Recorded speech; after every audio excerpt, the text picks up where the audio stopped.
Start कर देता हूँ मैं, फिर वो रिकॉर्डिंग देख लेंगे बाद में। ओके, सो लास्ट क्लास में हमने प्रिपरेशन डिस्कस करी थी हेलो एरीन्स की, है ना। एरोमेटिक हेलोजन कंपाउंड्स की हमने प्रिपरेशन डिस्कस करी थी, और ये वाला क्वेश्चन भी आई गेस डिस्कस कर दिया था। ठीक है, आई गेस सबको समझ में आ गया था लास्ट क्लास तक का। आज हम बात करेंगे physical properties of halo alkanes और हेलो एरीन्स दोनों की। तो फिजिकल प्रॉपर्टीज क्या है? They are colourless compounds.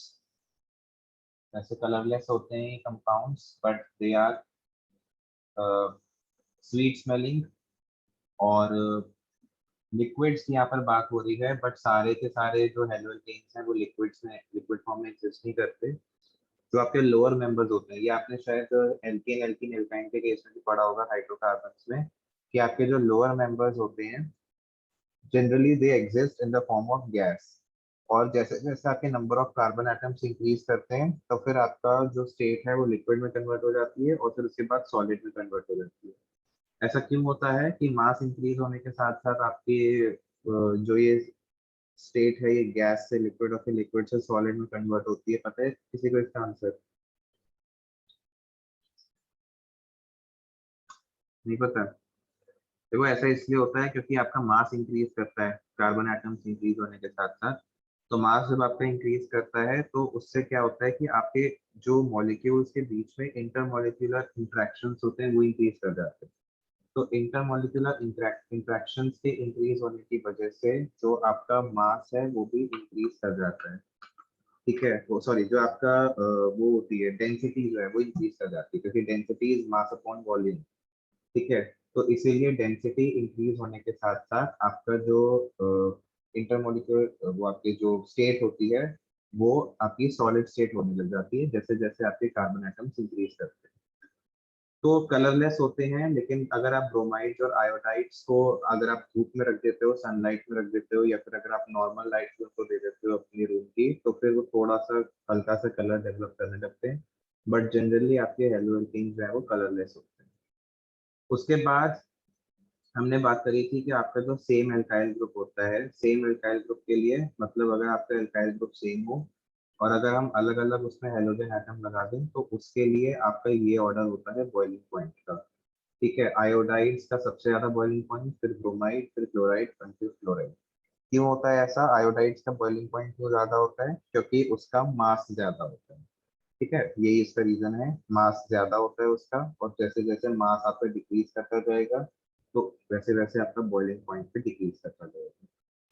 Polar होते हैं नेचर में, ये तो मैंने आपको शायद स्टार्टिंग में बता दिया था कि आपके जो हेलोजन्स हैं ये पोलर होते हैं। And they are slightly soluble in water. Slightly soluble means ना तो ये बहुत ज्यादा अच्छे सॉल्युबल होते हैं, ना ही ये लेस सॉल्युबल होते हैं। They are very less, means they are moderately soluble. हम ये भी नहीं कह सकते कि बिल्कुल ही डिजोल्व नहीं होते वाटर में, हम ये भी नहीं कह सकते कि हाँ तुरंत डिजोल्व हो जाते हैं, जैसे शुगर और NaCl। इनको तो वाटर में डालो, थोड़ा सा शेक करो, डिजोल्व हो जाएंगे। लेकिन हेलो एल्कीन्स के साथ में ऐसा नहीं होता। ठीक है, क्यों नहीं होता? इसका क्या रीजन है? इसका रीजन ये है क्योंकि वाटर के मॉलिक्यूल्स के बीच में हाइड्रोजन बॉन्डिंग होती है। तो उस हाइड्रोजन बॉन्डिंग को तोड़ने के लिए हमें एनर्जी की रिक्वायरमेंट होती है। अब उसको एक तो तोड़ने के लिए एनर्जी चाहिए, और दूसरा हाइड्रोजन बॉन्ड बनने के तोड़ने के बाद इतनी ज्यादा स्टेबिलिटी तो रहती नहीं है वाटर में। ठीक है, क्योंकि वाटर के मॉलिक्यूल्स क्यों ज्यादा स्टेबल होते हैं? क्योंकि उनमें हाइड्रोजन बॉन्डिंग होती है। ये तो आई होप सबको पता होगा कि जितनी ज्यादा हाइड्रोजन बॉन्डिंग होगी उतना ज्यादा आपका मॉलिक्यूल स्टेबल रहता है ना। तो अब क्या है, अब वहां पर हाइड्रोजन बॉन्डिंग जो है वो हट चुकी है। दूसरी चीज, अब आपका हेलो एल्केन और वाटर मॉलिक्यूल्स के बीच के जो इंट्रैक्शंस होंगे, वो इंट्रैक्शंस इतने ज्यादा स्ट्रॉन्ग इंट्रैक्शंस नहीं होते जितना वाटर वाटर मॉलिक्यूल्स के बीच में थे, क्योंकि वहां पर हाइड्रोजन बॉन्डिंग थी। इसलिए जो आपका नया इंट्रैक्शन होता है वो ज्यादा स्ट्रॉन्ग नहीं होता, and that is why it is very slightly soluble although polar in nature. ठीक है, but still it is slightly soluble। ये क्वेश्चन 1 या 2 नंबर में एग्जाम में आ सकता है। उसके बाद नेक्स्ट है प्रॉपर्टीज की, that boiling points of isomeric haloalkanes decreases with increasing branching. Isomeric haloalkanes का क्या मतलब है? इसका मतलब यह है कि जैसे सपोज आपका एक ये चेन है कार्बन की, और इस चेन के लास्ट में हमने एक ब्रोमीन लगा दिया। ठीक है, अब आप इसका एक आइसोमर बना दो। इसका आइसोमर आप कैसे बनाओगे? आपने ब्रोमीन को यहाँ अटैच कर दिया तो इसका ये एक आइसोमर बन गया। ठीक है, तो यहाँ पर आपने क्या करा, पहले तो ये आपकी एक बिल्कुल ही स्ट्रेट चेन थी, अब आपने क्या करा, इसमें ब्रांचिंग कर दी। तो जैसे ही आप ब्रांचिंग करते हो तो इसका बॉइलिंग पॉइंट जो है वो डिक्रीज हो जाता है। अगर आप इस मॉलिक्यूल की फर्दर ब्रांचिंग कर दो, कुछ इस टाइप का मॉलिक्यूल बना दो। ठीक है, यहाँ पर हमने ब्रांचिंग को और ज्यादा इंक्रीज कर दिया, तो और ज्यादा इंक्रीज करने पर क्या होगा, आपका जो बॉइलिंग पॉइंट है वो और ज्यादा डिक्रीज कर जाएगा। रीजन क्या होता है इसका? इसका रीजन ये होता है क्योंकि जैसे जैसे हम लोग ब्रांचिंग करते हैं वैसे वैसे सरफेस एरिया जो है वो डिक्रीज करता है, इसीलिए आपकी ब्रांचिंग के साथ साथ बॉइलिंग पॉइंट जो है वो डिक्रीज कर जाता है। ठीक है, तो ये आपके जनरल प्रॉपर्टीज हैं हेलो एल्केन्स की। फिर आती हैं हेलो एरीन्स की प्रॉपर्टीज। हेलो एरीन्स क्या होते हैं? ये भी आपके कलरलेस लिक्विड्स या फिर क्रिस्टलाइन सॉलिड्स होते हैं, मतलब गैसियस फॉर्म में हेलो एरीन्स एग्जिस्ट नहीं करते, पहली चीज। सेकेंड पॉइंट क्या है? They are heavier than water. Heavier than water means इनकी जो डेंसिटी है वो वाटर से ज्यादा होती है।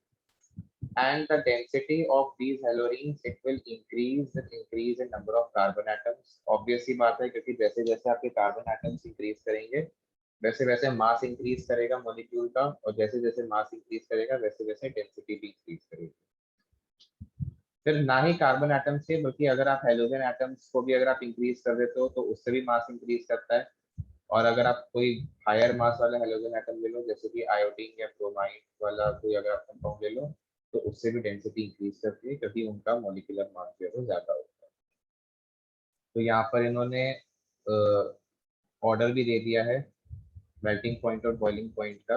आयोडो एल्कीन का सबसे ज्यादा, सॉरी आयोडो बेंजीन का सबसे ज्यादा, फिर ब्रोमो बेंजीन, फिर क्लोरो, और फिर फ्लोरो का सबसे कम होता है। ठीक है, फिर एक इन्होंने यहाँ पर पॉइंट क्या दिया है कि melting point and boiling point of these haloarenes it is same as those of haloalkanes which have same number of carbon atoms.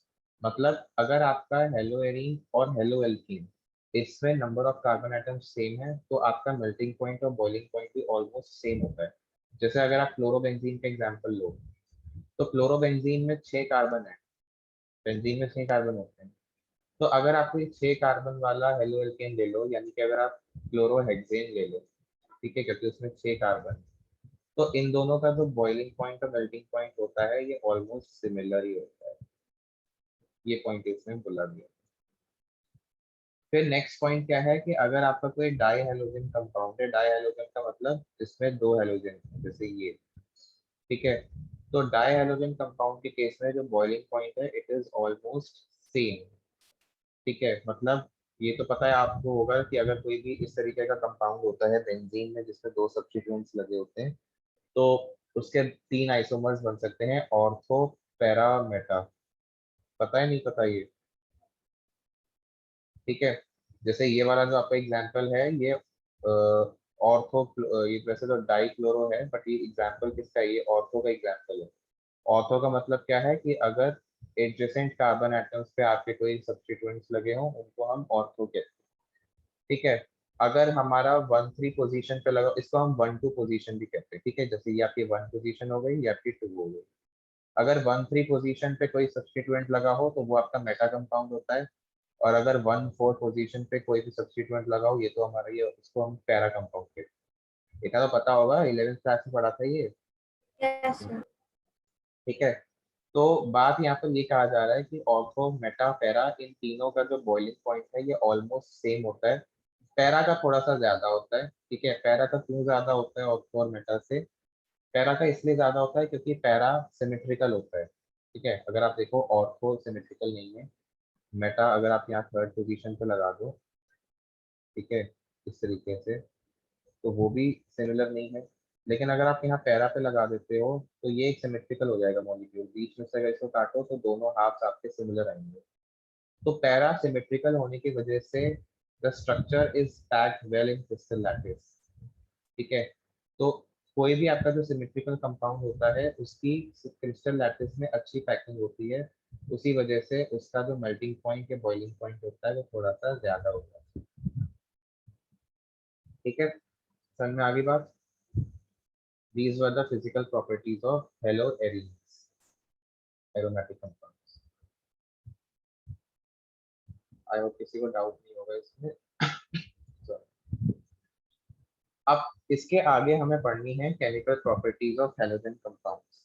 तो केमिकल प्रॉपर्टीज पढ़ने से पहले हम स्टीरियोकेमिस्ट्री पढ़ेंगे। ठीक है, तो मैंने बेसिक इंट्रोडक्शन क्लास में आपको आइसोमर्स की कैटेगरीज बताई थी। दो तरीके के आइसोमर्स होते हैं, एक होते हैं आपके कंस्टिट्यूशनल आइसोमर्स। कंस्टिट्यूशनल आइसोमर्स में क्या होता है, आपकी एटम्स की कनेक्टिविटी डिफरेंट होती है। ठीक है, जैसे अगर आपका कोई कंपाउंड है इस तरीके से, इसमें 4 कार्बन स्ट्रेट चेन में लगे हुए हैं, और वहीं आप इसको इस तरीके से ले लो, तो ये आपस में एक दूसरे के क्या होते हैं, आइसोमर्स। मतलब एटम्स की कनेक्टिविटी जो है वो डिफरेंट है इसमें, उनको हम कंस्टिट्यूशनल आइसोमर्स कहते हैं। लेकिन स्टीरियो आइसोमर्स में क्या होता है, स्टीरियो आइसोमर्स में मॉलिक्यूलर फॉर्मूला तो सेम होता ही है, क्योंकि यहाँ पे हम आइसोमर्स की बात कर रहे हैं। लेकिन मॉलिक्यूलर फॉर्मूला सेम होने के अलावा जो कनेक्टिविटी है वो भी सेम होती है। क्वेश्चन ये है कि डिफरेंस कहाँ पे आता है, तो डिफरेंस आता है ओरिएंटेशन इन स्पेस। मॉलिक्यूल्स का जो स्पेशियल अरेंजमेंट है कि वो 3D स्पेस में किस तरीके से अरेंज है, वो चीज डिफरेंट होती है इसमें। आपने कंफर्मेशनल आइसोमर्स पढ़े हैं 11th क्लास में, confirmations of butane, confirmations of hexane, chair structure, पढ़ा है सब नहीं पढ़ा? हाँ, सुना ही मुझे। कंफर्मेशंस पढ़े नहीं पढ़े हैं ये? क्योंकि ये आपके इस बार सिलेबस में नहीं है, क्योंकि मे बी आपने ये लास्ट क्लास में पढ़े होंगे। ये भी आप लोगों ने शायद 11th में पढ़े होंगे, ज्योमेट्रिकल एल्कीन्स वाले पार्ट में। ये एल्केन्स में होते हैं और ये वाले एल्कीन्स में होते हैं। ठीक है, तो हमें इस चैप्टर में जो पढ़ना है वो हमें ऑप्टिकल आइसोमर्स पढ़ना है। ऑप्टिकल आइसोमर्स क्या होते हैं, ठीक है, ये दोनों बाकी के हैं, ये आपने 11th में पढ़े होंगे। नहीं पढ़े होंगे तो अगर कभी पूछना हो तो किसी और क्लास में पूछ लो। ओके, तो आज हम लोग ऑप्टिकल आइसोमर्स के बारे में पढ़ते हैं। ऑप्टिकल आइसोमर्स क्या होते हैं, तो देखो बात यह है कि सबसे पहले हमें अगर ऑप्टिकल आइसोमर्स को या ऑप्टिकली एक्टिव कंपाउंड को समझना है तो हमें ये समझना होगा कि प्लेन पोलराइज लाइट क्या होती है। देखो, आपकी कोई भी लाइट हो, जब वो लाइट ट्रेवल करती है तो वो अलग अलग प्लेन्स में ट्रेवल करती है। ठीक है, ऐसा नहीं होता कि वो किसी एक पर्टिकुलर प्लेन में ट्रेवल करती है। प्लेन से तो मेरा मतलब समझ में आता है ना, प्लेन को किस चीज को हम प्लेन कहते हैं। What is a plane?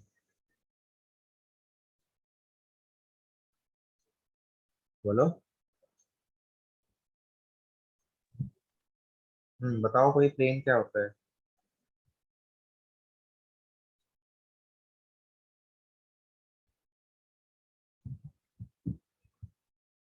बोलो बोलो। कंपाउंड को बोलते हैं। देखो, प्लेन का मतलब जैसे आपका कोई भी पेपर है, ठीक है, तो पेपर का जो सरफेस है दैट इज अ प्लेन। मतलब प्लेन एक वो चीज होती है जो 2 डायमेंशनल होती है। ठीक है, 3 डायमेंशनल भी ना हो और 1 डायमेंशनल। 1 डायमेंशनल तो एक लाइन है, जैसे मैंने कहा ये एक लाइन है, तो अगर मुझे इस लाइन की प्रॉपर्टीज को डिफाइन करना है तो फिर इसकी 1 डायमेंशनल, अगर मैं इसको सिर्फ इसकी एक लेंथ डिफाइन कर दूं तो काफी है। ठीक है, इसको हम 1D कहते हैं, 1D। ठीक है, प्लेन का मतलब ये है कि आपका एक पूरा प्लेन है, जैसे आपकी लैपटॉप की जो स्क्रीन है वो पूरी, वो एक दैट इज अ प्लेन। मतलब जिसको डिफाइन करने के लिए आपको 2 डायमेंशन की जरूरत पड़े, एक एक्स की जरूरत पड़े और एक आपको वाई की जरूरत पड़े। ठीक है, तो that is known as a plane. समझ में आ गया? आपका जो 2D होता है, 2D object, that is known as a planar object. अब समझ में आ गया प्लेन किसको कहते हैं? यस आपकी जब सर। लाइट ट्रेवल करती है तो लाइट तो हर जगह ट्रेवल करती है, वो तो 3D फॉर्म में ट्रेवल करती है, 2D में तो ट्रेवल नहीं करती वो। तो हमें क्या करना है, हमें उस लाइट को 3D से 2D बनाना है। तो लाइट आपकी देखो इस तरीके से ट्रेवल करती है, हर डायरेक्शन में ट्रेवल करती है। ठीक है, आपको क्या करना है, आपको इसको एक डायरेक्शन में ट्रेवल करवाना है, एक प्लेन में ट्रेवल करवाना है। तो जब हम इस लाइट को एक नाइकॉल प्रिज्म से पास करते हैं, this is a Nicol prism, NICOL। ठीक है, नाइकॉल प्रिज्म से जब आप इस लाइट को पास करते हो तो ये लाइट जो है ये एक सिंगल प्लेन में ट्रेवल करना शुरू कर देती है।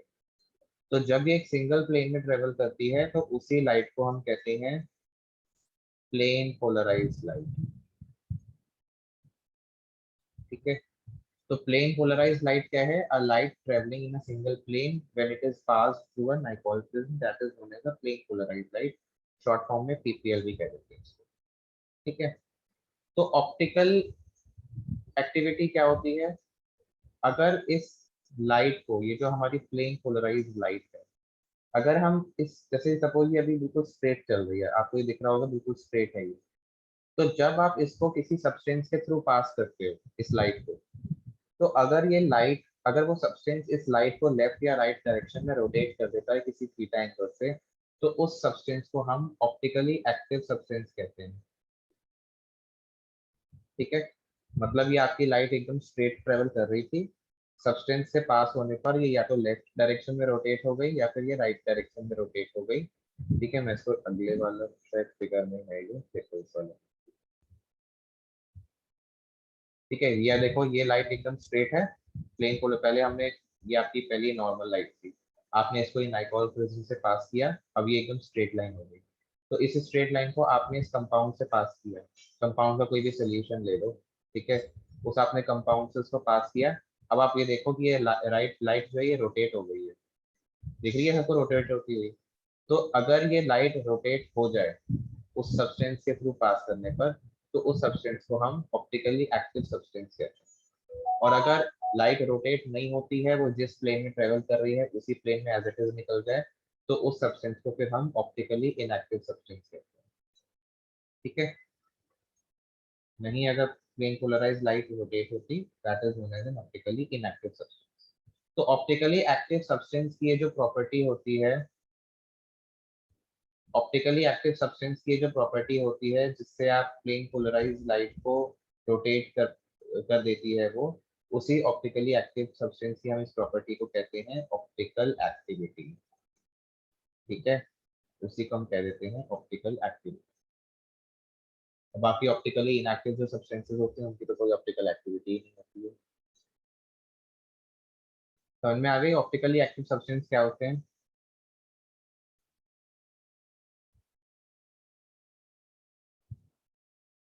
बोलो, हाँ या ना? Yes sir.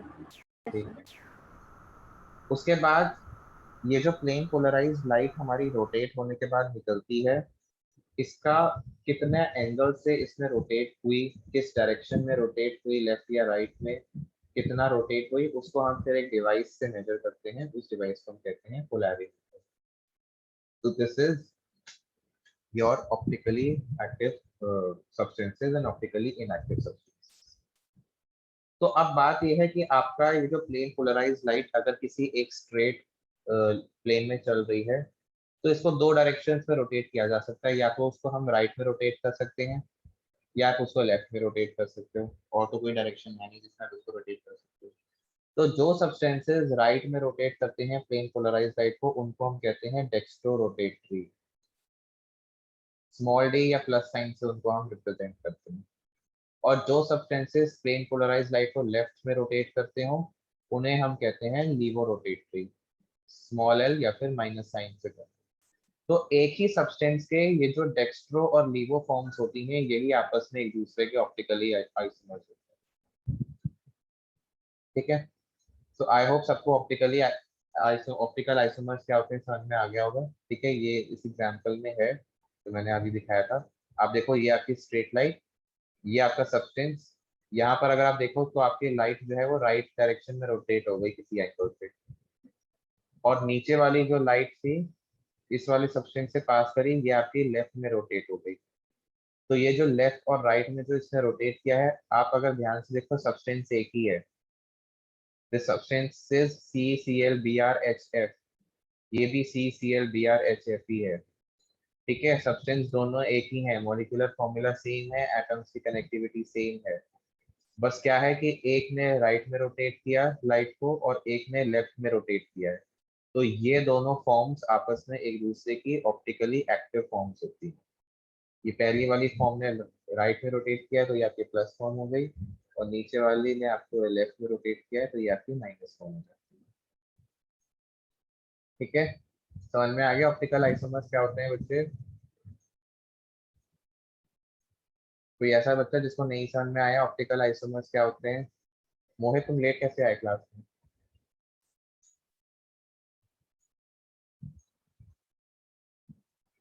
रिस्पॉन्स, चलो कायरलिटी डिस्कस करते हैं। कायरलिटी क्या होती है? कायरलिटी, तो देखो कायरलिटी में हमको पहले ही समझना पड़ेगा कि हमारी मिरर इमेज सबको पता हो, जो मेरे रोज ही देखते हो हम लोग को शीशा। तो क्या होता है कि जैसे इसको अभी हम मॉलिक्यूल्स को छोड़ो, पहले हम थोड़ा सा रियल लाइफ एग्जांपल लेते हैं। जैसे आपका हाथ है, ठीक है, तो आपका जो लेफ्ट हैंड है और आपकी जो राइट हैंड है ये आपस में एक दूसरे के मिरर इमेजेस होते ही नहीं होते? हम्म, अरे ये तो बचपन में पढ़ते थे, लेफ्ट हैंड और right hand they are the mirror images of each other, yes और नो? Yes, sir. ठीक है, तो अब आप मुझे एक बात बताओ, अगर आप अपना लेफ्ट हैंड टेबल पे रखो सब लोग, और एग्जैक्टली exactly उसके ऊपर आप अपना राइट हैंड रख दो, क्या आपका राइट हैंड सुपर इम्पोज हो रहा है आपके लेफ्ट हैंड के ऊपर?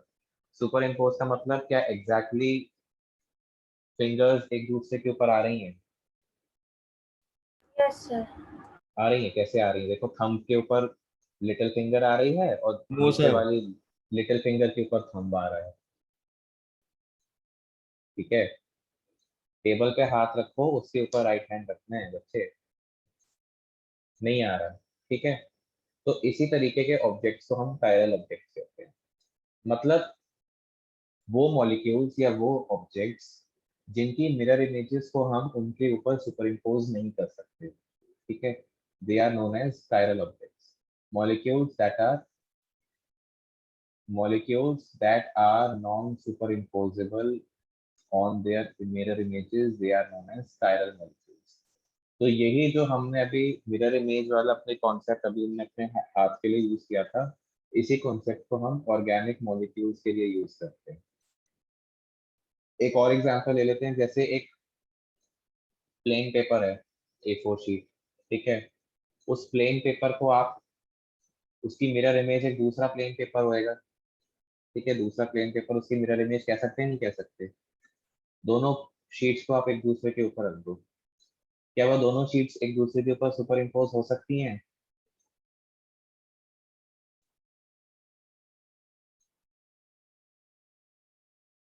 Yes, sir. ठीक है, तो यहाँ पर मिरर इमेजेस एक दूसरे के ऊपर सुपर इम्पोज हो रही हैं, तो इसीलिए जो आपका प्लेन पेपर है that is the example of A chiral molecule, ठीक है।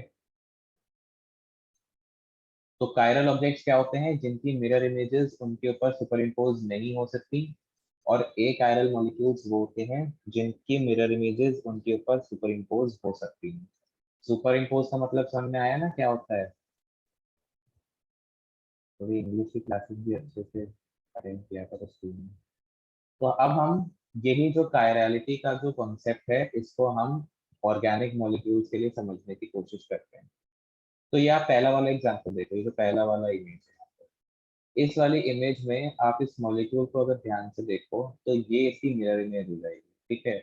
मिरर इमेज कैसे? आगे फ्लोरीन है तो फ्लोरीन जो आगे खड़ा हुआ है उसको आगे की तरफ फ्लोरीन दिखेगा मिरर में, पीछे की तरफ ब्रोमीन को पीछे की तरफ ब्रोमीन दिखेगा, और बीच वाले क्लोरीन को इधर पीछे की साइड बीच में क्लोरीन दिखेगा, हाइड्रोजन को तो हाइड्रोजन नेगेटिव दिख जाएगा। तो ये इसकी मिरर इमेज हो गई नहीं हो गई? समझ में आ गया ना, ये इसकी मिरर इमेज बन गई है, वो समझ में आया नहीं आया? Yes, sir. ठीक है। अब अच्छा, ये इसका मतलब पता है तुम लोगों को, ये वेज डैश नोटेशन का क्या मतलब होता है? तो यहाँ पर ये हमने एक सॉलिड लाइन बनाई है और ये हमने पीछे डैश डैश करके लाइन बनाई है। इसका कोई मुझे मतलब बता सकता है ये नोटेशन का क्या मतलब होता है?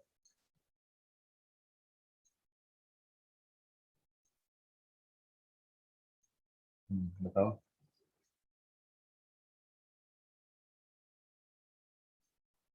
नहीं पता किसी को, किसी ने 11th क्लास अच्छे से नहीं पढ़ी।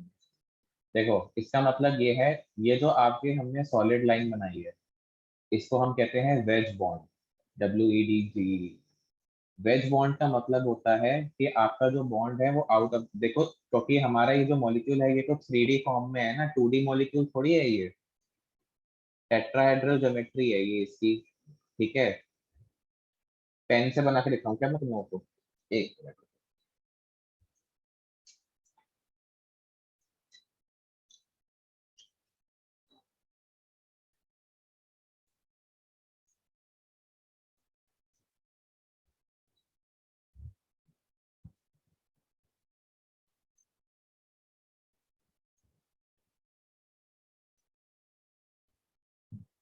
हम्म, मैं दिख रहा हूँ सबको? ये पेन दिख रहे हैं? Yes, sir. ठीक है, तो ये बॉन्ड्स इस तरीके से होती हैं, टेट्राहेड्रल जो आपकी ज्योमेट्री होती है, और ये जो एक बॉन्ड है ये ऐसे ऊपर की तरफ होता है। यही होती है ना आपकी tetrahedral geometry, sp3 hybridisation, single bonding में पड़ा होगा, ठीक से जुड़ने हुए। ठीक है, इस तरीके से होती है, दिख रहा है सबको? तो Yes, sir. ये जो आपका बॉन्ड्स का अरेंजमेंट है ये 3D में होता है। ठीक है, 2D अरेंजमेंट थोड़ी ना है, ये तो मॉलिक्यूल तो आपका 3D है। तो वो जो वेज डैश नोटेशन हम यूज करते हैं वो हम मॉलिक्यूल को 3D फॉर्म में रिप्रेजेंट करने के लिए करते हैं। तो 3D फॉर्म में हम कैसे रिप्रेजेंट करते हैं, आप अगर ध्यान से देखो तो हम एक प्लेन मान लेते हैं, ये जो आपका आपकी ये बॉन्ड्स ये प्लेन में। तो अगर आप हमने इसको प्लेन मान लिया तो आप ये देखो कि ये वाले जो दो बॉन्ड्स हैं, एक ये ऊपर वाला और एक ये जो ये साइड में निकल रहा है, तो ये दोनों बॉन्ड्स तो उस प्लेन में आ गए। ठीक है, एक बॉन्ड अगर आप देखो तो आप लोगों की तरफ ये आगे को निकल रहा है, ये निकल रहा है सामने वाला। तो ये यस जो वाला सर। जो Yes. बॉन्ड है ये bond is coming out of plane. तो ये जो भी बॉन्ड आउट ऑफ प्लेन हमारी तरफ निकल के बाहर आ रहा होता है उसको हम सॉलिड वेज लाइन से रिप्रेजेंट कर देते हैं। ठीक है, और एक ये बॉन्ड पीछे का, ये देखो ये वाला एक बॉन्ड ये मेरी तरफ आ रहा है यहाँ पर। ठीक है, तो ये बॉन्ड क्या जा रहा है, ये प्लेन के पीछे जा रहा है। तो प्लेन के जो पीछे बॉन्ड जा रहा होता है उसको हम डैश बॉन्ड से प्रेजेंट करते हैं। तो वो जो वेज डैश नोटेशन होती है that is a way of representing bonds in 3D।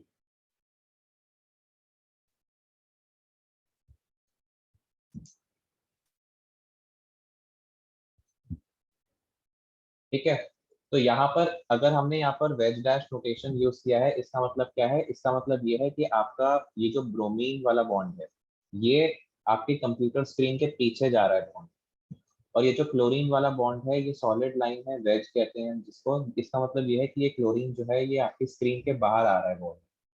अब हम इसको बनाते समय तो नहीं बाहर और पीछे दिखा सकते, तो हम इसको इस तरीके से डिनोट कर देते हैं। ठीक है, मतलब कहने का मतलब ये है कि ब्रोमीन वाली बॉन्ड पीछे है प्लेन के, और क्लोरीन वाली बॉन्ड जो है वो प्लेन के बाहर आगे। हाइड्रोजन और फ्लोरीन के लिए हमने नॉर्मल लाइंस का यूज किया है बॉन्ड्स दिखाने के लिए। इसका मतलब ये जो नॉर्मल लाइंस हैं ये आपकी in the with in the plane, ना तो ये प्लेन के बाहर है ना प्लेन के अंदर है। तो ये तो आपका रिप्रेजेंटेशन लेने का तरीका होता है 3D मॉलिक्यूल। ये इसकी मिरर इमेज हो गई, सब समझ में आ गया। अब हमें ये चेक करना है कि ये जो इसकी मिरर इमेज है ये इस मॉलिक्यूल के ऊपर सुपर इम्पोजेबल है या नहीं, हमें कायरलिटी चेक करनी है। तो हमने क्या करा, हमने अगर हम इसको ऐसे ही उठा के रख दें, सेकंड वाले को अगर हम ऐसे ही उठा के रख दें तो ऑफ कोर्स सुपर इम्पोजेबल नहीं होगा। ठीक है, हमने क्या करा, हमने ब्रोमीन को ब्रोमीन की तरफ लाने की कोशिश करी, ठीक है, फ्लोरीन को फ्लोरीन की तरफ ले जाने की कोशिश करी। तो हमने क्या करा, इस बॉन्ड को हमने 180 डिग्री पे रोटेट करने की कोशिश करी, ताकि ब्रोमीन ब्रोमीन के ऊपर आ सके, क्लोरीन क्लोरीन के ऊपर आ सके, फ्लोरीन फ्लोरीन के ऊपर आ सके। जब आपने इसको 180 डिग्री रोटेट किया, आपने इसको 180 डिग्री रोटेट कैसे किया, 180 डिग्री आप इसको रोटेट करोगे इस वाली बॉन्ड के अलोंग, तो ये हाइड्रोजन वाली बॉन्ड है, CH बॉन्ड। ठीक है, इस बॉन्ड के अलोंग आपने इस तरीके से इसको रोटेट किया। ठीक है, तो आप जब इसको इस तरीके से रोटेट करोगे बॉन्ड को, तो देखो हाइड्रोजन और ये जो CH बॉन्ड थी इस पे तो कोई फर्क नहीं पड़ेगा क्योंकि आप उसको लट्टू की तरह रोटेट कर रहे हो, वो तो उसी जगह पर रहेगी। फ्लोरीन वाली इधर से उठ के उधर चली जाएगी, हमने 180 डिग्री पे रोटेट किया है तो फ्लोरीन वाली लेफ्ट से उठ के राइट पे चली गई। अच्छा, इमेजिन करो ब्रोमीन वाली बॉन्ड पीछे की तरफ थी, डैश से हमने रिप्रेजेंट किया है, तो 180 डिग्री रोटेट करने पर ऐसा नहीं होगा कि जो पीछे वाली बॉन्ड है ये आगे आ जाएगी। कैमरा खोल के दिखाऊं या ये समझ में आ रहा है? नहीं आ रहा? Yes, yes sir. sir. आ रहा है समझ में? और आगे वाली जो बॉन्ड है उसको 180 डिग्री रोटेट करो तो फिर वो पीछे की तरफ चली जाएगी, है ना? तो आपके पास कुछ इस तरीके का मॉलिक्यूल 180 डिग्री रोटेट करने पर आपको मिलेगा। ठीक है, तो आगे जो क्लोरीन था वो रोटेट करने पर पीछे चला गया, तो हमने उस क्लोरीन को अपनी डैश से दिखा दिया, मतलब क्लोरीन पीछे चला गया। और ये जो पीछे वाला ब्रोमीन था वो 180 डिग्री रोटेट करने पर आगे आ गया, उसको हमने सॉलिड लाइन से दिखा दिया। अब आप क्या करो, अब आप इस मॉलिक्यूल को पहले वाले मॉलिक्यूल, ये भी तो मिरर इमेज ही है ना, मतलब इमेज को हमने बस क्या किया, रोटेट कर दिया है। ठीक है, अब आप इस मॉलिक्यूल को क्या करोगे, इस मॉलिक्यूल को आप पहले वाले के ऊपर सुपर इम्पोज करने की कोशिश करोगे। तो देखो हाइड्रोजन और फ्लोरीन तो एक दूसरे के ऊपर सुपर इम्पोज हो जाएंगे, लेकिन क्लोरीन और ब्रोमीन आपस में एक दूसरे के ऊपर सुपर इम्पोज नहीं हो पाएंगे। क्यों? क्योंकि आपके पहले वाले मॉलिक्यूल में पीछे ब्रोमीन है और यहाँ पर पीछे क्लोरीन है। पहले वाले मॉलिक्यूल में आगे क्लोरीन है और मिरर इमेज में आगे की तरफ ब्रोमीन है, तो इसीलिए एक दूसरे के ऊपर ये सुपर इम्पोज नहीं हो रहे, ब्रोमीन के ऊपर क्लोरीन आ रहा है, क्लोरीन के ऊपर ब्रोमीन आ रहा है। तो इसीलिए ये जो आपका ऑब्जेक्ट है ये आपका कायरल ऑब्जेक्ट हो जाएगा। समझ में आ गई हमने किस तरीके से सुपर इम्पोजेबल प्रॉपर्टी चेक करी है, किस तरीके से हमने कायरलिटी चेक करी मॉलिक्यूल की? Yes sir. बड़े होशियार बच्चे।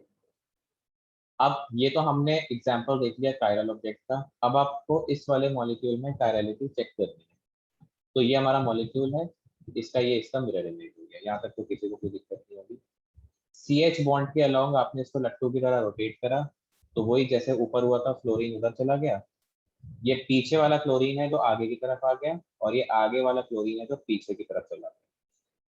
ठीक, अब आपने इस मॉलिक्यूल को उठा करके इसके ऊपर रख दिया, तो जैसे ही आप इस मॉलिक्यूल को उठा करके इसके ऊपर रखोगे, हाइड्रोजन और फ्लोरीन के ऊपर तो हाइड्रोजन और फ्लोरीन आ जाएगा, और क्लोरीन के ऊपर भी क्लोरीन और क्लोरीन आ जाएंगे। आ जाएंगे नहीं आ जाएंगे? ये वाला मॉलिक्यूल उठाओ और उसको एग्जैक्टली इसके ऊपर रख दो, बताओ एटम्स के ऊपर एटम्स एग्जैक्टली आ जाएंगे नहीं आ जाएंगे? Yes, sir. इसका मतलब यहाँ पर जो मिरर इमेज है ये सुपर इम्पोज हो रहा है। ठीक है, यहाँ पर जो आपका मॉलिक्यूल है ये अपनी मिरर इमेज के ऊपर सुपर इम्पोज हो रहा है, तो ये जो मॉलिक्यूल है ये मॉलिक्यूल ए कायरल हो जाएगा। ठीक है, तो इस तरीके से हम डिटरमिन करते हैं कि हमारा कायरल मॉलिक्यूल कौन सा है और हमारा ए कायरल मॉलिक्यूल कौन सा है। ठीक, तो एक बहुत अच्छा तरीका है कायरल ऑब्जेक्ट्स को डिटरमिन करने का, क्या कि अगर आपके किसी भी कार्बन पर सारे के सारे एटम्स या ग्रुप ऑफ एटम्स अलग अलग लगे हुए हों, उसको हम एक कायरल कार्बन कहते हैं। ठीक है, कायरल कार्बन को आप कायरल सेंटर, स्टीरियोजेनिक सेंटर या फिर स्टीरियो सेंटर भी बोलते हैं। तो अब जैसे ये वाला मॉलिक्यूल है, इस मॉलिक्यूल में कार्बन के ऊपर चारों ग्रुप्स अलग अलग लगे हुए हैं, एक पे एक ब्रोमीन है, एक क्लोरीन है, एक हाइड्रोजन, एक क्लोरीन है, तो ये जो आपका कार्बन है ये एक कायरल कार्बन हो जाएगा। अगर मैं इसमें ब्रोमीन को हटा के क्लोरीन लगा दूं तो बताओ वो कायरल होगा कि ए कायरल होगा? Sir, एक iron. ए कायरल हो जाएगा क्योंकि यहाँ पर आपकी दो ग्रुप्स जो हैं वो सेम हो गए, दो सब्स्टिट्यूएंट्स सेम हो गए। ठीक है, तो अब आपको एक काम करना है, ये जो सेकंड वाला मॉलिक्यूल है इसमें आपको बताना है कि ये जो रेड वाला कार्बन है ये कायरल है कि ए कायरल है।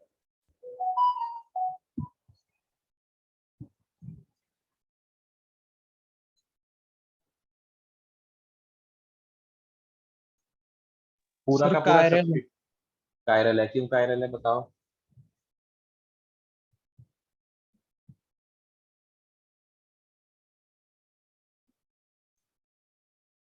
सर इस पे 2 OH सेम है। देखो एक तो ये OH लगा हुआ है, ठीक है, दूसरा ये COH लगा हुआ है, ये कार्बन है, ठीक है, ये COH लगा हुआ है, ठीक है, तीसरा एक ये बड़ा सा ग्रुप लगा हुआ है, और चौथा बॉन्ड इसमें दिखाया नहीं है तो उसको हम बाय डिफॉल्ट हाइड्रोजन मानते हैं, ठीक है। तो इसका मतलब इस पे जो चारों के चारों जो सब्स्टिट्यूएंट्स इस रेड कलर के कार्बन पे लगे हुए हैं वो चारों के चारों सब्स्टिट्यूएंट्स क्या है, वो डिफरेंट है। तो ये आपका एक कायरल कार्बन हो जाएगा। इसी तरीके से अगर आप इस ब्लू वाले कार्बन को देखो, तो ब्लू वाले कार्बन पे एक OH है, एक CH2OH है, ये आपका CH2OH हो जाएगा, फिर एक तीसरा ये बड़ा सा ग्रुप है, और चौथा हाइड्रोजन हो जाएगा जो इसमें शो नहीं करा है। तो ये भी आपका क्या हो गया, एक कायरल कार्बन हो गया। अच्छा, ये वाला जो कार्बन है इसका बता सकते हो ये कायरल होगा कि एकायरल होगा? ये वाला जो कार्बन, सर कायरल। क्यों?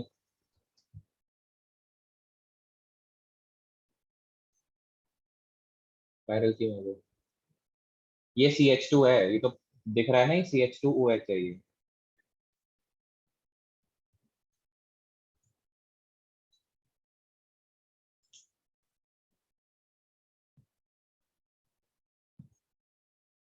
ऐसे ही मतलब मुंह उठा के बोल देते हो कायरल है, एक्सप्लेनेशन पता हो या ना पता हो, यही करोगे आगे चल के एग्जाम में भी तुक्के?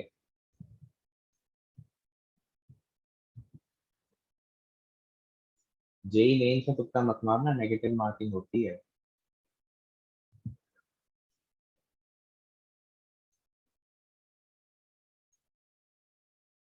देखो यहाँ पर तो बहुत इजी है, ये CH2 है, अच्छा सबको ये तो पता है ना कि ये CH2 है, ये ये जो नीचे है, यस यस सर। CH2 पे तो दो तो हाइड्रोजन ही है, इसका मतलब दो सब्स्टिट्यूएंट्स तो सेम हो गए उस पे। हमने बोला था कि अगर चारों सब्स्टिट्यूएंट अलग अलग होते हैं तो फिर वो आपका कायरल ऑब्जेक्ट होता है। यहाँ पर तो दो सब्स्टिट्यूएंट्स आपके सिमिलर हो गए, दो हाइड्रोजन लगे हुए हैं उसमें, तो यहाँ पर तो ये आपका एक कायरल हो जाएगा, ये कायरल थोड़ी रहा है, ठीक है। हाँ वो बात अलग है, अगर मैं एक हाइड्रोजन को हटाकर उसकी जगह क्लोरीन लगा दूं तो फिर आपके चारों सब्स्टिट्यूएंट्स डिफरेंट हो जाएंगे, एक क्लोरीन हो जाएगा, एक हाइड्रोजन हो जाएगा, एक OH हो जाएगा, और एक ये बड़ा सा हो जाएगा, ठीक है, चारों बॉन्ड्स इसकी डिफरेंट हो जाएंगी, तो फिर वो आपका आपका कायरल हो जाएगा। बट अभी के लिए ये मॉलिक्यूल दो हाइड्रोजन उसके लगेगा, मतलब दो सेम सब्स्टिट्यूएंट्स हैं, तो वो आपका, अगर दो सब्स्टिट्यूएंट्स भी अगर आपके सेम हो गए तो वो फिर आपका एक कायरल कार्बन होता है, ठीक है। चारों सब्स्टिट्यूएंट्स डिफरेंट हैं तो फिर वो कायरल कार्बन। कायरल और ए कायरल में पहचान लोगे कौन सा वाला कायरल होगा, कौन सा ए कायरल होगा? यस और no? Yes sir. Yes sir.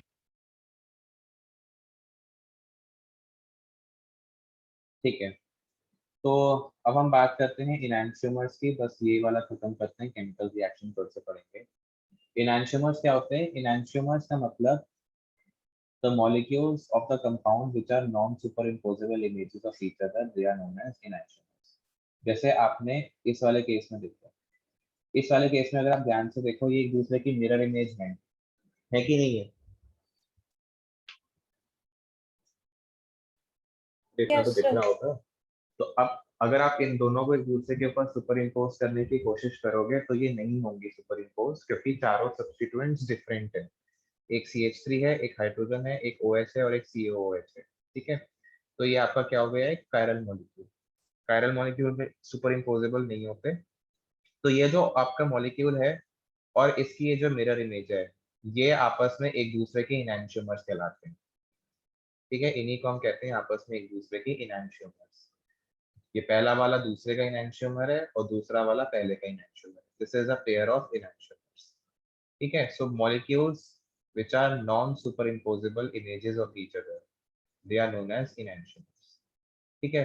आप यहाँ पर एक और एग्जांपल है यहाँ पे enantiomers का, जैसे ये वाला मॉलिक्यूल है, इमेजिन करो कि मैंने यहाँ पर एक मिरर खड़ा कर दिया बीच में, तो OH को आगे वाले OH को आगे OH दिखेगा, ठीक है, पीछे जो CH3HOH है उस वाले को पीछे भी CH3H और OH दिखेगा, ठीक है। तो ये अगर आप इसका मिरर इमेज बनाओ तो एग्जैक्टली आपको ये सेकेंड मॉलिक्यूल मिलेगा, ये आपस में एक दूसरे के क्या हो गए, enantiomers, this is a pair of enantiomers. ऐसे ही आप इस वाले मॉलिक्यूल में देखो, इस वाले मॉलिक्यूल में क्या है, CH3 को CH3 दिखेगा अगर आप बीच में मिरर रख दो तो, CH3 को CH3 दिखेगा। इधर आगे जो OH है ऊपर वाली बॉन्ड में, ये तो पता है ना, ये कार्बन है, ये दोनों कार्बन है जहाँ पे ये बॉन्ड्स की इंटरक्रॉसिंग हो रही है। इसको Yes, हम sir. फिशर प्रोजेक्शन कहते हैं। ये जो फिशर प्रोजेक्शन है, इसको हम कार्बोहाइड्रेट्स ड्रॉ करने के लिए हम इस तरीके का मेथड यूज करते हैं। तो ये वाला कार्बन, इस पे ऊपर वाले कार्बन पे जो आगे OH लगा हुआ है, आगे वाले OH को आगे OH दिखेगा, पीछे वाले हाइड्रोजन को पीछे हाइड्रोजन दिखेगा। फिर ये जो नेक्स्ट वाला कार्बन है, उसमें आगे हाइड्रोजन है, आगे वाले हाइड्रोजन को आगे हाइड्रोजन, पीछे वाले OH को पीछे OH, फिर CH3 को CH3 दिख जाएगा। तो ये भी आपस में एक दूसरे के क्या हो गए, enantiomers. This is also a pair of enantiomers. ठीक है। अच्छा, अब एक चीज यहाँ पर जो मैंने मेंशन नहीं करी है वो ये है कि जनरली हमारे जितने भी कायरल मॉलिक्यूल्स होते हैं, they all are optically active. हमने यहाँ पर अभी ऑप्टिकल एक्टिविटी डिस्कस करी थी और हमने कायरलिटी डिस्कस करी है। तो जितने भी हमारे कायरल मॉलिक्यूल्स होते हैं, they are optically active generally, not always. हमेशा ऐसा नहीं होता कि कायरल ऑब्जेक्ट्स ऑप्टिकली एक्टिव हो। क्यों नहीं होता, उसमें एक स्पेशल केसेस भी आते हैं जो आपके एनसीईआरटी के सिलेबस में मेंशन नहीं है। ठीक है, बट मैं इसलिए बता देता हूँ कि क्या पता एग्जाम में आ जाए। हाँ, वो बात अलग है कि आपके जितने भी ऑप्टिकली एक्टिव मॉलिक्यूल्स होते हैं उनमें कायरल कार्बन जरूर प्रेजेंट होता है। ठीक है, तो आप चाहो तो इस पॉइंट को नोट डाउन कर सकते हो कि all optically active molecules have chiral centres, but all chiral carbons may not be optically active। ठीक है, तो अब ऐसे कौन से केसेस होते हैं जिसमें कायरल सेंटर्स होते हैं बट वो ऑप्टिकली इनएक्टिव होते हैं? ऐसे कंपाउंड्स को हम कहते हैं मीजो कंपाउंड्स। ठीक है, ये आपका एग्जांपल है मीजो कंपाउंड का। तो मीजो कंपाउंड्स में होता क्या है, अगर आप इस वाले कार्बन को देखो जहाँ पे मेरा हाथ है, तो इस कार्बन पे अगर आप ध्यान से देखो तो आपके जो चारों सब्स्टिट्यूएंट्स हैं वो डिफरेंट हैं। दिख रहे हैं सबको चारों सब्स्टिट्यूएंट्स डिफरेंट? एक हाइड्रोजन है, एक Yes, मिथाइल sir. है, एक OH है और एक ही नीचे बड़ा सा ग्रुप लगा हुआ है। ठीक है, ऐसे ही ये जो दूसरा वाला जो कार्बन है, ये भी कायरल है, इस पे भी चारों सब्स्टिट्यूएंट्स डिफरेंट लगे हुए हैं। लेकिन अगर आप इस पूरे मॉलिक्यूल को ध्यान से देखो, क्या ये पूरा मॉलिक्यूल सिमेट्रिकल नहीं है? आप यहाँ बीच में एक लाइन अगर ड्रॉ कर दो, बीच में अगर आप एक मिरर जैसा कुछ रख दो इसके बीच में इस तरीके से, तो OH को OH दिख रहा है, हाइड्रोजन को हाइड्रोजन दिख रहा है और CH3 को CH3 दिखेगा पीछे की तरफ। तो यहाँ बीच में मिरर रखने पर ये जो मॉलिक्यूल है ये दो सिमेट्रिकल हाफ्स में कन्वर्ट हो जाता है। तो इसीलिए ये जो आपका मॉलिक्यूल है, भले ही इसमें कायरल मॉलिक्यूल हो बट इसमें अंदर में मॉलिक्यूल के विद इन सिमेट्री प्रेजेंट है। तो जिन भी ऐसे सब्सटेंसेस में मॉलिक्यूल के विद इन सिमेट्री प्रेजेंट होती है बट उसमें कायरल कार्बन होते हैं, मिनिमम 2 कायरल कार्बन एटलीस्ट उसमें होने चाहिए, तो वो आपके कंपाउंड्स मीजो कंपाउंड्स होते हैं। And meso compounds they are optically inactive. ठीक है, so this is the example of a meso compound. This is 2,3 butanol. अब आप अगर ध्यान से देखो, ये 2,3 ब्यूटेनॉल है, ये भी तो 2,3 ब्यूटेनॉल, मतलब सॉरी, मेरे को इसको कहना चाहिए ब्यूटेन 2,3 डाइओल। ठीक है, ये ब्यूटेन 2,3 डाइओल है और ये भी तो ब्यूटेन 2,3 डाइओल है। दिख रहा है ये दोनों? अरे हैं तो एक दूसरे के आइसोमर ही ना ये दोनों। तो आप अगर यहाँ पर ध्यान से देखो, हमने बस क्या करा, ऊपर वाली जो बॉन्ड है उसको हमने रोटेट कर दिया, तो आपका ये कंपाउंड मिल जाएगा। ठीक है, तो इन ये दोनों आपस में एक दूसरे के डायास्टीरियोमर्स होते हैं, जो कि एनसीईआरटी में ये भी नहीं मेंशन्ड है। एक्स्ट्रा नॉलेज के लिए चाहिए तो पढ़ लो, नहीं चाहिए तो आपकी मर्जी। ये वाला जो दोनों मॉलिक्यूल्स हैं ये आपस में एक दूसरे के डायास्टीरियोमर्स होते हैं। DIA स्टीरियोमर्स।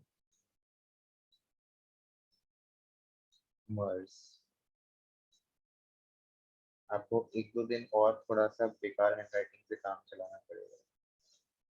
ठीक है, अगर मैं इस मीजो कंपाउंड का इनैंशियोमर बना दूं तो वो कुछ इस तरीके से बनेगा।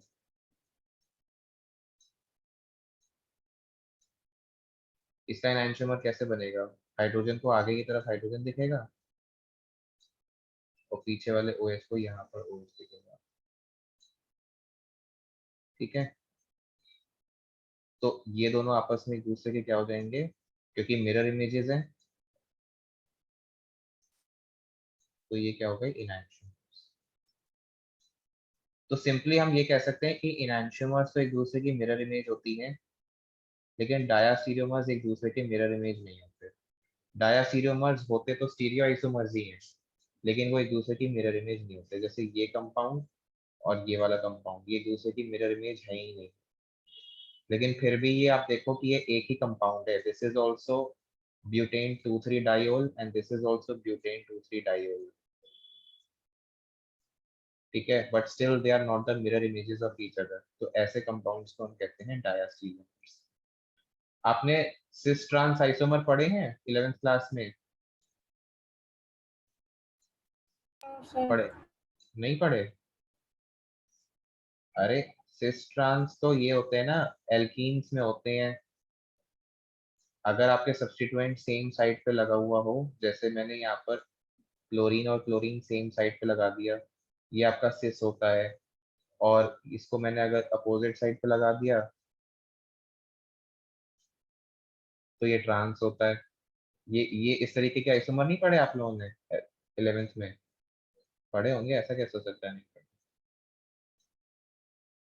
देखो क्लोरीन क्लोरीन यहाँ सेम साइड पे लगे हुए हैं, ये सिस होता है, और यहाँ पर क्लोरीन अपोजिट साइड पे लगा हुआ है, ये भी आइसोमर्स हैं एक दूसरे के। ठीक है, ये भी एक दूसरे के डायस्टीरियोमर्स होते हैं। खैर नहीं पढ़ा तो छोड़ो, भाड़ में। खैर, आई होप ये एनांशियोमर सबको समझ में आ गया, मीसो कंपाउंड समझ में आ गया क्या होते हैं। Yes. Yes, sir. ठीक है, टाइम है हमारे पास।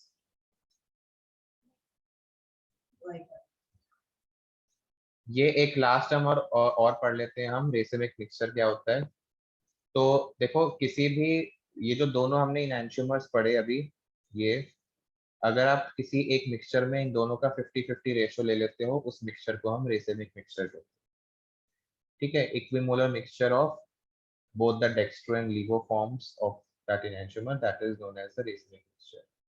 तो आपने क्या करा, आपने 50% इसका ले लिया और 50% पार्ट आपने इस वाले का ले लिया। इन दोनों का जो आप मिक्सचर बनाओगे that is known as a racemic mixture. ठीक है, और रेसिमिक मिक्सचर फॉर्म होने की जो प्रोसेस होती है उसे हम रेसिमाइजेशन कहते हैं। ठीक है, फिर केमिकल रिएक्शंस और रह गई हैं, रिटेंशन ऑफ कॉन्फ़िगरेशन, इन्वर्जन, ये फिर कल ही बता देंगे, क्योंकि केमिकल रिएक्शंस का ही पार्ट है ये। और किसी को अगर कुछ पूछना है तो फिर वो पूछ सकता है।